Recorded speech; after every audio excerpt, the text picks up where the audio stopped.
Hello friends, my name is सानी और ये है अपना बायोकेमिस्ट्री का पार्ट 2 वीडियो जिसमें हम एंजाइम डिस्कस कर रहे हैं, मैकेनिज़्म ऑफ एंजाइम एक्शन। अगर आपने पार्ट 1 वीडियो नहीं देखा है तो पहले जाकर वो देख लें। तो अभी हम स्टार्ट करते हैं कि एंजाइम एक्शन कैसे करता है अपना। तो एंजाइम क्या करता है कि वो एक्टिवेशन एनर्जी को कम करता है। तो अब एक्टिवेशन एनर्जी होती क्या है? तो एक्टिवेशन एनर्जी जो होती है वो मिनिमम अमाउंट ऑफ एनर्जी होती है जो दो रिएक्टेंट्स को रिएक्शन करने के लिए चाहिए होती है।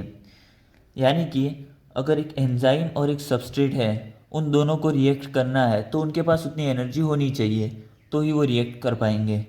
अभी ये जो है ये वाली है अपनी एक्टिवेशन एनर्जी।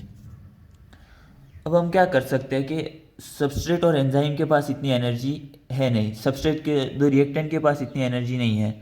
तो हम क्या कर सकते हैं, हम उसको या तो हीट देकर उसकी एनर्जी बढ़ा सकते हैं, या फिर एंजाइम्स क्या करता है उसकी एक्टिवेशन एनर्जी को ही कम कर देता है। तो हमारे पास दो चीज़ें हैं। अब हम कोई बाहर वाली रिएक्शन हो, जैसे कि कोई लैब में रिएक्शन हो रही है, तो उसमें हम क्या कर सकते हैं कि उसको हीट करके एक्टिवेशन एनर्जी दे सकते हैं हम।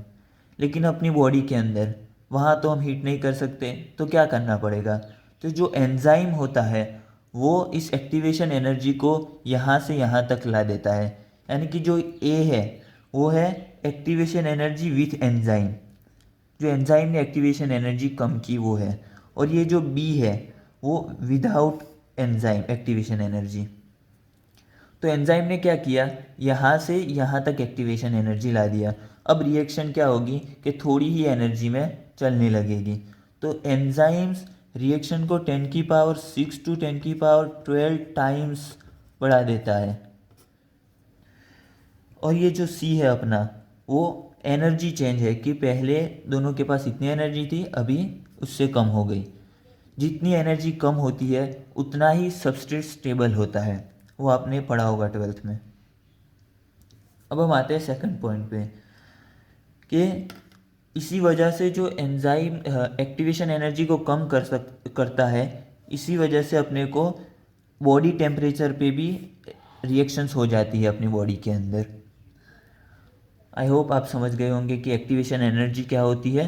और एक और बात कि एंजाइम्स क्या करता है कि जैसे ये पूरा माउंटेन है, उसमें एक टनल बना दी, उसने खुद का एक रास्ता बना दिया एंजाइम्स ने, कि जो बड़ा सा माउंटेन है उसके अंदर एक टनल बना के वो निकल गया, पूरा माउंटेन नहीं चढ़ा वो। तो एंजाइम्स ये काम करता है। अब हम देखते हैं, अब ये क्या हुआ कि एंजाइम एक्शन कैसे करता है, वो बात हुई। अब साइंटिस्ट के दिमाग में ये आया कि एंजाइम्स आपस में, एंजाइम और रिएक्टेंट आपस में जुड़ते कैसे हैं। तो उसके लिए सभी साइंटिस्टों ने अपने अपने थियरीज दी। तो देखते हैं हम, अब हम देखते हैं थियरीज ऑफ एंजाइम एक्शन। तो उसमें 3 थियरीज दी गई है। तो उसमें पहली है लॉक एंड की मॉडल, दूसरी है इंड्यूस फिट थियरी और तीसरी है सबस्ट्रेट स्ट्रेंथ थियरी। सबसे पहले जो थियरी दी गई थी वो थी लॉक एंड की मॉडल थियरी। उसमें साइंटिस्ट ने क्या बताया कि वो एंजाइम जो होता है वो रिजिड होता है, यानी कि उसकी शेप पहले से ही स्पेसिफिक होती है, वो अपनी शेप बदल नहीं सकता। और जो सबस्ट्रेट होता है वो एक की तरह एंजाइम में फिट हो जाता है, यानी कि यह सबस्ट्रेट एक की तरह एंजाइम में फिट हो गया। तो उसके पीछे कोई ऐसा पॉइंट नहीं है जहाँ पे हम कुछ डाल के इस एंजाइम की ये एक्टिव साइट को हम चेंज कर सकें। तो जो साइंटिस्ट थे वो दूसरे साइंटिस्टों को ये नहीं समझा पाए कि एलोस्टेरिक इनहिबिटर क्या होता है।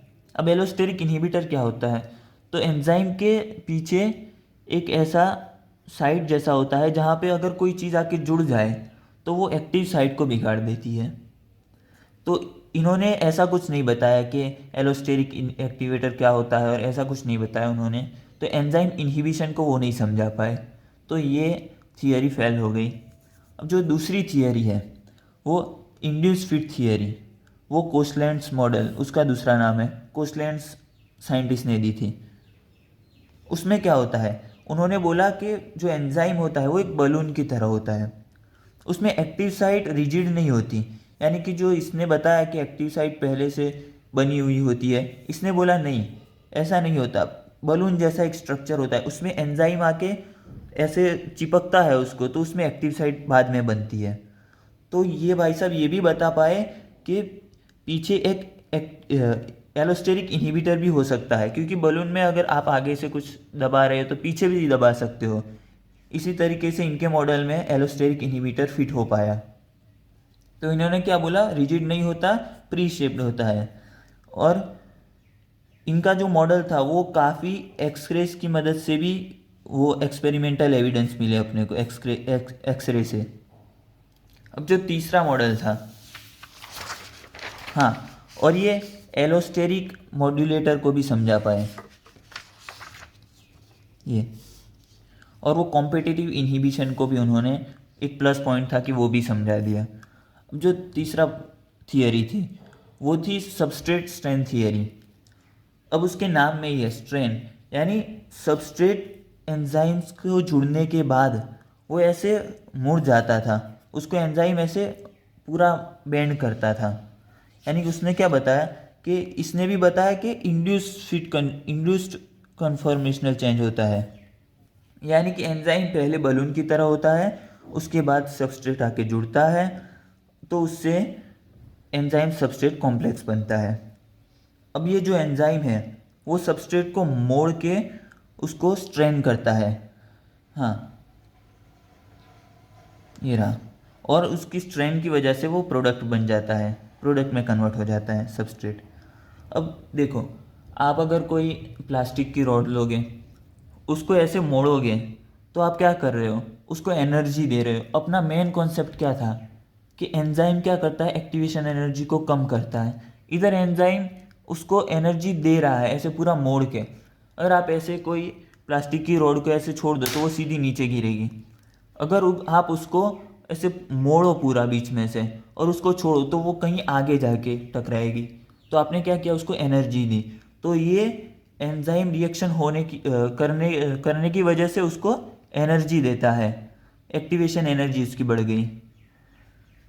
अब हम देखते हैं कि जो लास्ट में फिर कंसीडर हुआ, साइंटिस्टों ने इन सब की थियरी सुनी, और जो लास्ट में मैकेनिज्म ऑफ एंजाइम कैटालिसिस जो कंसीडर किया गया वो क्या था। तो मैंने आपको पहले ही बता दिया कि एंजाइम इंक्रीज करता है 10⁶ to 10⁻12 टाइम रिएक्शन को। अब जो लास्ट में कंसीडर किया गया वो 4 चीज़ें थी। एक तो एसिड बेस कैटालिसिस थी, सबस्ट्रेट स्ट्रेन थियरी थी, कोवेलेंट कैटालिसिस थी, और एंट्रोपी इफेक्ट था। तो एसिड बेस कैटालिसिस में क्या होता है कि जो एंजाइम होता है वो सबस्ट्रेट के साथ एसिडिक या बेसिक कॉन्ट्रैक्शन की वजह से जुड़ता है। ये जैसे कि एंजाइम के पास ये एसिडिक साइट है तो वहाँ पे सबस्ट्रेट की बेसिक साइट जुड़ेगी, और यहाँ पे बेसिक साइट है तो सबस्ट्रेट की एसिडिक साइट जुड़ेगी। अब क्या करते हैं कि सबस्ट्रेट एक्सेप्ट और डोनेट प्रोटॉन टू कैटालिस्ट। जो सबस्ट्रेट होता है अगर वो एसिडिक होगा तो प्रोटॉन डोनेट करेगा, अगर वो बेसिक होगा तो प्रोटॉन गेन करेगा। अब जो दूसरी थियरी थी वो थी सबस्ट्रेट स्ट्रेन थियरी। तो उसमें क्या करता है कि स्ट्रेनिंग की वजह से उसमें एनर्जी बढ़ जाती है। जैसे कि हमने देखा था कि जो अपना मेन काम क्या होता है कि एनर्जी को बढ़ाना, तो उसकी वजह से स्ट्रेनिंग की वजह से एनर्जी बढ़कर यहाँ तक पहुँच गई, उसके बाद डाउन हिल प्रोसेस तो अपने आप हो जाएगी। अपना मेन काम क्या है जो नहीं होता वो अप हिल है, तो उसको स्ट्रेनिंग की वजह से उसकी एनर्जी बढ़ गई तो वह यहाँ तक पहुँच गया, उसके बाद वो खुद हो जाता है। तो जो दूसरी मेन थियरी थी वो थी सबस्ट्रेट स्ट्रेन थियरी। अब जो अपना आता है कोवेलेंट कैटालिसिस। कोवेलेंट कैटालिसिस में क्या होता है कि वो एंजाइम सबस्ट्रेट के साथ कोवेलेंट बॉन्ड बनाता है,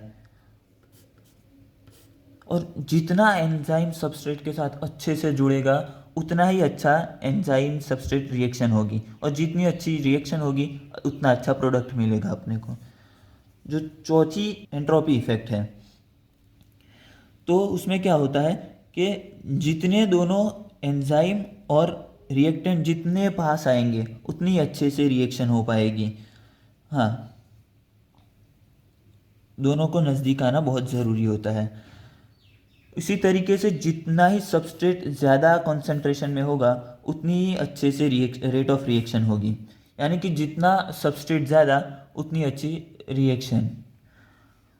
अब ये जो बात हुई अपने ने चारों जो डिस्कस किए, ये चारों उस चारों एक साथ होते हैं, यानी कि क्या लिखा है कि एक ही टाइम पे कोई एक ही एंजाइमेटिक रिएक्शन में इन चारों में से more than one processes from this four occur, एक ही रिएक्शन में इन चारों में से एक से ज़्यादा रिएक्शंस हो सकती है। अब हमने क्या डिस्कस किया वो देख लेते हैं। तो सबसे पहले हमने देखा कि एक्टिवेशन एनर्जी क्या होती है, उसको एंजाइम कैसे कम करता है। हाँ, फिर वो बॉडी टेम्परेचर में भी हो जाती है वो कम करने की वजह से। दूसरा था अपने थियरीज ऑफ एंजाइम एक्शन के लॉक एंड की मॉडल। उसमें पहले से एंजाइम एक रिजिड होता है, उसमें से पहले से एक्टिव साइट होती है और बाद में सबस्ट्रेट आके जुड़ जाता है। उसके कुछ ड्रॉबैक भी थे वो वाले। फिर इंड्यूस फिट थियरी, उसमें बलून की तरह होता है, सबस्ट्रेट आके जुड़ता है, उसकी बहुत सारी एक्सपेरिमेंटल एविडेंस भी मिले हैं एक्सरेज के थ्रू, और फिर एंजाइम सबस्ट्रेट कॉम्प्लेक्स बन जाता है। वो एलोस्टेरिक मॉड्यूलेटर भी समझा पाया और कॉम्पिटिटिव इनहिबिटर भी समझा पाया। तीसरी जो थियरी है वो है सबस्ट्रेट सेंड थियरी।